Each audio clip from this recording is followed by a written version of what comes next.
Almost everybody can get rich. Even low-income earners have the opportunity to do so. It's all a matter of time and perspective on life. There are only a few basic rules which you have to stick to if you want to get richer each year. The most fundamental commandment to keep in mind is to always save 10% of any earnings you make, no matter how little it is. If you make $1, save 10 cents of that and spend the other 90 cents.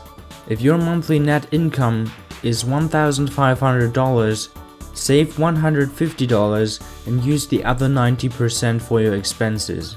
No matter how hard it is, saving up for yourself before you spend money on anything else has to be the #1 priority. I can already hear the argument, but I already don't have enough to get through the month. How can I save that much? Funnily, this is always the first argument, sometimes from people whose earnings vary by hundreds of dollars in areas with similar costs of living. If this is your #1 argument not to save from yourself, then especially you should start saving, because it forces you to actually focus on what you spend your money on. Eliminate the unnecessary expenses. Living off 90% of your income isn't even that hard.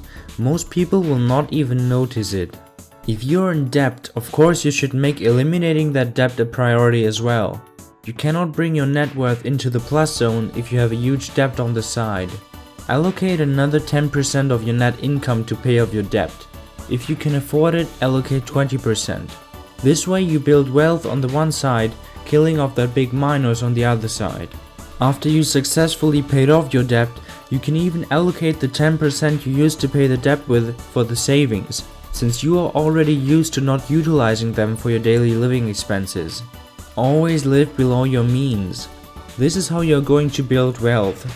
It's a very simple equation. Income minus expenses equals wealth.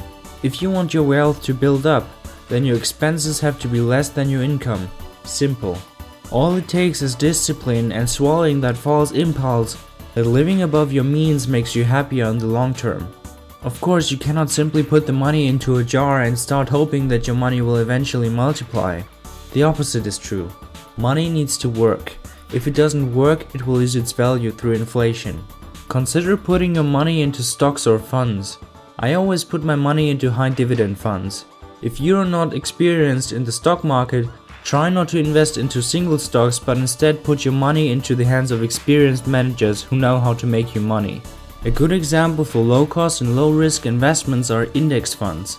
I will link a good video on that from John Oliver in the description below. Let's calculate this through. Let's say you are able to save $150 every month. That's $1,800 per year. If we suggest an average annual return of 3%, which is pretty realistic, then after 5 years your account would be worth exactly $9,711. Pretty awesome for someone who claimed not to be able to save, huh? Those $9,000 are what you saved, the $700 extra are solely passive income. If we extend that to 20 years, compound interest will start to kick in massively. Your account is now worth $49,152. The passive income in the 20th year was $1,407. That's almost one whole month worth of salary. You could work 1 month less each year. But why stop there? You saved $150 each month throughout your whole working life for 40 years.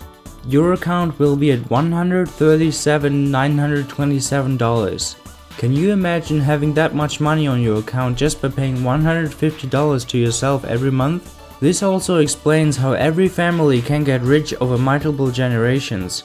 Imagine your kids inherit your account after 50 years of saving.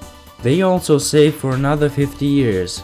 Still $150 per month. After 100 years of your family's saving, the account is now worth $1,110,881. Congratulations!